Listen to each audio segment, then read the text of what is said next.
es lo que está pasando en Estados Unidos con respecto a la cuestión arancelaria y las peleas de Trump con México, con Canadá, con la Unión Europea y con prácticamente el resto del mundo. Para poder hablar de eso, primero hay que tener una cosa en claro, que es qué son los aranceles o qué son las tariffs, porque así le dicen en inglés, las famosas tariffs, las políticas arancelarias. Para describirlo de forma muy estúpida y sencilla y que se entienda, un arancel es básicamente tipo, vos sos un país, sos el país A, sos Argentina, y a todos los productos que entran a tu país, vos le cobrás un arancel, que es básicamente como una especie de impuesto que le cobrás al resto de los países para poder meter productos en tu territorio nacional y comercializarlo, como un impuesto a la importación. Adicionalmente, todos los países usan los aranceles para distinto tipo de cuestiones, ¿no? O sea, a los países que no son aliados, a los países con los que se llevan mal, a los países con los que tienen disputas geopolíticas, les ponen aranceles altos para que no les convenga intentar meter mercadería dentro de sus países. También lo que se suele hacer muchísimo es que se usa la política arancelaria para proteger determinadas industrias, ¿no? Yo tengo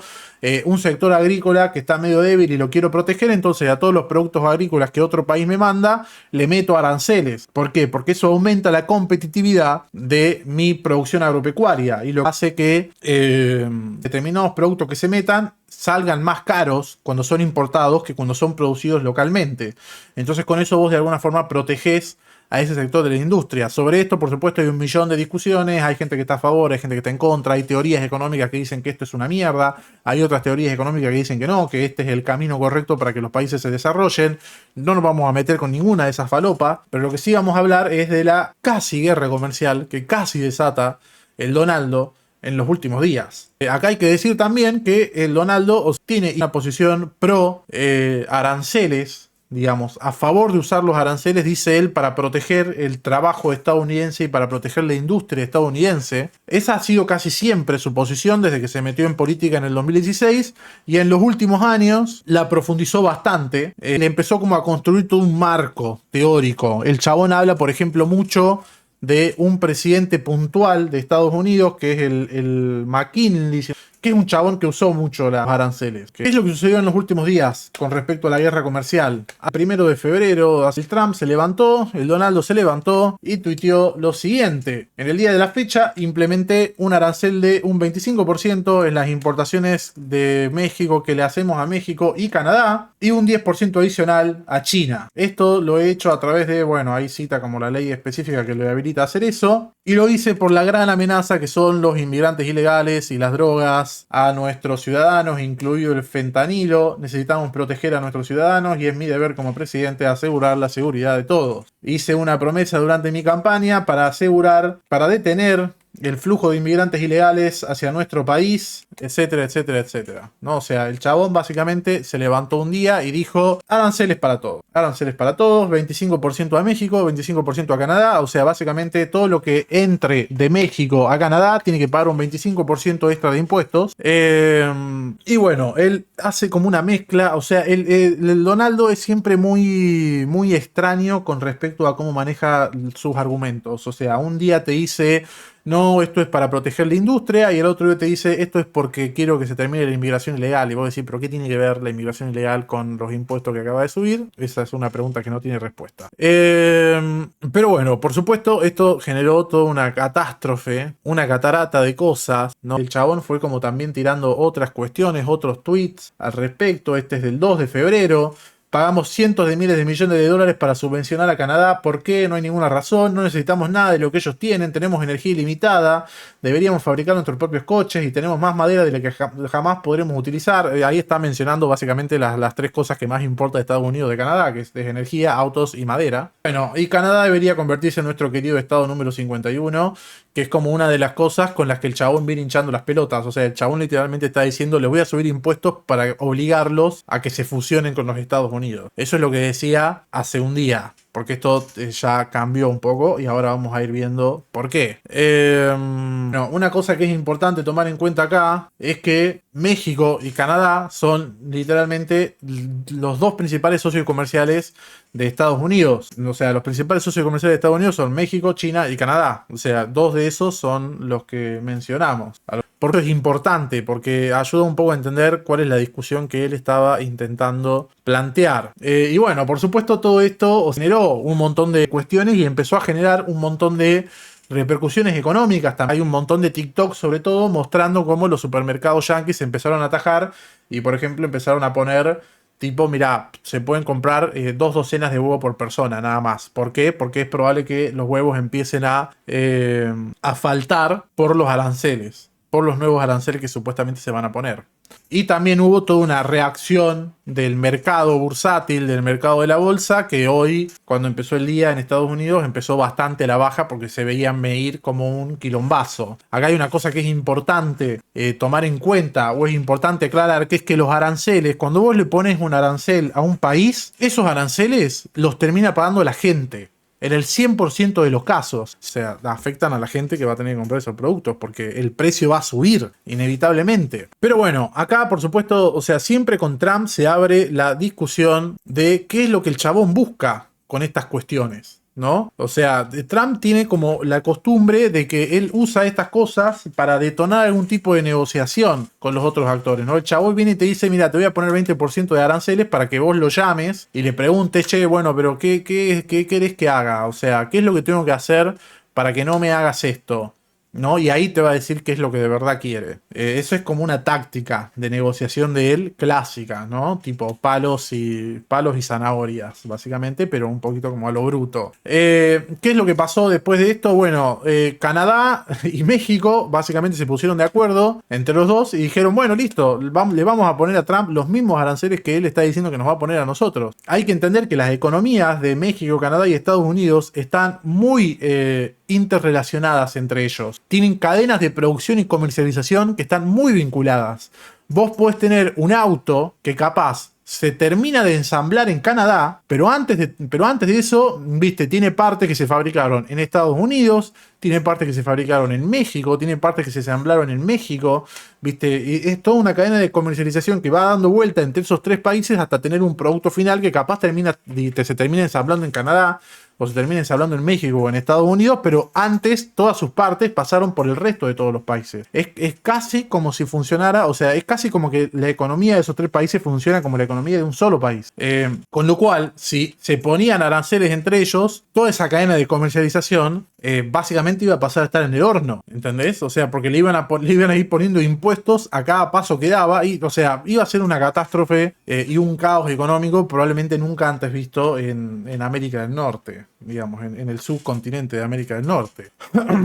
Pero bueno, México y Canadá se pusieron del orto y básicamente lo amenazaron al chabón con, bueno, listo, nosotros te ponemos también los mismos aranceles y que se vaya toda la pija. Hubo como mucha sobrereacción al respecto. Pero bueno, ¿qué es lo que terminó sucediendo hoy? ¿Cuál fue la resolución de esto? La resolución de esto primero vino por el lado de México, que es que el día de hoy, después de que se amenazaran entre ellos, el día de hoy Trump habló con la Claudia Sheinbaum, que es la presidenta de México, ¿no? Y básicamente dijo, acabo de hablar con la presidenta Claudia Sheinbaum. Fue una conversación muy amigable donde ella accedió a mandar de forma inmediata 10.000 soldados mexicanos a la frontera que nos separa con México. Estos soldados van a estar específicamente designados a evitar que entre más fentanilo a nuestro país y que entren más inmigrantes ilegales. Antivirus, que entren más ilegales. Y bueno, y a partir de este acuerdo hemos decidido pausar el principio de los aranceles al periodo de un mes, o sea, postergar el inicio de los aranceles a un periodo de un mes, y bueno, vamos a seguir conversando y bla, bla, bla, bla, bla. O sea, básicamente Trump habló con la mina y accedieron a parar toda la guerra comercial, y a cambio, en teoría, la Claudia Sheinbaum accedió a poner más milicos en la frontera de Estados Unidos con México. Y esto mismo hizo Canadá después, tipo horas después de que Trump accediera a hacer esto. Canadá hizo exactamente lo mismo, tuvo exactamente la misma conversación con Justin Trudeau e hicieron exactamente el mismo acuerdo. Que Trudeau va a poner más milicos en la frontera y van a cuidar que no entre más fentanilo a Estados Unidos y que no entren más inmigrantes ilegales. Acá hay que decir hay varias cosas que hay que decir. Una de ellas es que es todo medio chamullo, ¿no? O sea, 10.000 soldados más en la frontera de México y 10.000 soldados más en la frontera de Canadá no te cambian la vida. No te cambian la vida de ninguna forma. Son dos fronteras, dos de las fronteras más largas del mundo, miles y miles de kilómetros. No cambia nada con que haya 10.000 soldados más. O sea, es muy poco lo que puedes hacer con 10.000 soldados más. Esa es la realidad. Entonces, ¿qué es lo que sucede? O sea, lo que sucede es que, bueno, es un poco el juego político de Trump, que es tipo, bueno, yo había un tuit acá, déjenme que lo busque, un tuit que un poco grafica esto, el juego político de Trump. Donald Trump es el perfecto ejemplo de un presidente tuitero, sí, es exactamente eso. Uy, lo borraron el tuit, me parece. Bueno, no lo encuentro. Pero nada, o sea, es un clásico ejemplo de cómo hace política Trump, que es como que te anuncia una cosa, te obliga, te saca algún tipo de compromiso o... sí, algún tipo de compromiso que por lo general es medio menor y después sale a decir de, viste cómo los domé a todos, viste cómo la domé a la Claudia Sheinbaum y al de Canadá y los obligué a poner más soldados. Y en el 90% de los casos es siempre un jueguito para la tribuna. O sea, siempre son cosas que tienen bastante poco efecto práctico o bastante poco efecto político, ¿no? O sea, el chabón vinculó dos cosas que no tienen mucho que ver, que es la cuestión comercial con la cuestión del fentanilo, y en realidad, o sea, no va, digamos, no resolvió nada. O sea, porque como dije, no cambia nada con que haya 10.000 soldados más en esas fronteras, porque en realidad el problema en sí no está en las fronteras, es otro. Y 10.000 soldados más no te lo resuelve. Pero bueno, él logró como construir y salir a vender que con esto está resolviendo un problema. O sea, con esto le está diciendo a su base política, mirá, con esto estoy resolviendo el problema del fentanilo. Y la verdad que no es tan así. También hay que decir que los otros dos, sobre todo la Claudia Sheinbaum, sobre todo mucho más la Claudia Sheinbaum que el Justin Trudeau, también pueden vender lo mismo. No sé, la Claudia Sheinbaum hoy le puede decir a los mexicanos, mirá, Trump vino y me amenazó con ponerme un montón de aranceles y yo le dije, bueno, voy a hacer lo mismo y terminamos cerrando con que yo le voy a mandar 10.000 milicos a la frontera, que no es nada al lado de lo que iba a pasar si me ponía aranceles. O sea, ella también puede hacer toda la pantomima de, miren, yo me la banqué en contra del Donaldo. Entonces a ella también le termina sirviendo el juego político. Ahí también hay una dimensión que siempre es muy interesante de analizar, que es que Trump por lo general suele respetar mucho más a la gente que se le para de manos. A Andrés Manuel López Obrador, que era el anterior presidente de México, que también coincidió con una parte del gobierno de Trump, y era un presidente que, digo, no tiene nada que ver con Trump ideológicamente. O sea, el chabón era de izquierda y Trump es mucho más de derecha, etcétera, etcétera. Pero con Trump se llevaba muy bien. ¿Por qué? Porque el chabón se le paraba de manos. Porque cada vez que Trump tenía uno de estos arranques, ¿no? De tipo, uy, te voy a poner aranceles, Manuel López Obrador se paraba de manos y Trump lo terminaba respetando. De hecho, Trump llegó a decir de Manuel López Obrador que era un mini Trump, que era como un mini Trump mexicano y que lo bancaba por eso, que lo respetaba. Esa es una constante en la cultura política de Trump, en el accionar político de Trump. Trump siempre tiende a respetar mucho más a las personas que se le paran de mano y a los que él percibe que son hombres fuertes, ¿no? O sea, tipos como AMLO, como Putin, como Maduro, ¿no? Ese tipo de personalidad, o como Xi Jinping incluso, o sea, ¿no? El tipo de chabón que viene y le dice, no, loco, conmigo no te vas a meter. Esos chabones Trump los suele respetar más. A pesar de que después sale y vende, ¿no? Que los doma y que le sacó concesiones y qué sé yo, por lo general los suele respetar mucho más. Pero bueno, eso fue básicamente lo que pasó con el Donaldo y los aranceles. O sea, estuvo todo el mundo al borde del colapso desde el viernes porque todos pensaban que se venía una super mega hiper guerra comercial y al final no pasó nada. Y lo único que consiguió fue meter un par de milicos más en las fronteras. Es interesante igual como para el análisis político lo que está sucediendo alrededor de esas cosas, porque hasta ahora lo que viene sucediendo es una cuestión de ¿no? juegos de dame, te doy, te presiono, etcétera, etcétera, ¿no? Como de estas tensiones que él genera y que después no terminan en cosas muy concretas. Y donde también llega un punto donde no se entiende muy bien hacia dónde quiere ir el chabón. Porque cuando él puso los aranceles, cuando él anunció que iba a poner los aranceles, hubo mucha gente que especuló con, bueno, listo, el chabón va a querer proteger su industria. Y está haciendo esto porque cree que de esta forma va a hacer que la industria de Estados Unidos vuelva a crecer. Y al final no pasó eso. O sea que evidentemente no era ese el objetivo que estaba buscando. ¿Y cuál era nada más entonces? Solamente hacer una demostración de fuerza. Tipo, mostrar que, ay, miren lo que le saqué a México y Canadá. Solamente eso era al final. Nada más que eso. Y esas cosas en política son peligrosas porque lo que hacen es que la gente te empiece a medir el aceite y empiece a reaccionar de otra manera con respecto a tus amenazas. Trump en este momento tiene abiertas amenazas a básicamente la mitad del mundo, ¿no? Porque está diciendo que a Dinamarca, viste, la quiere comprar, que el Tratado de Panamá, que quiere recuperar el canal de Panamá y qué sé yo.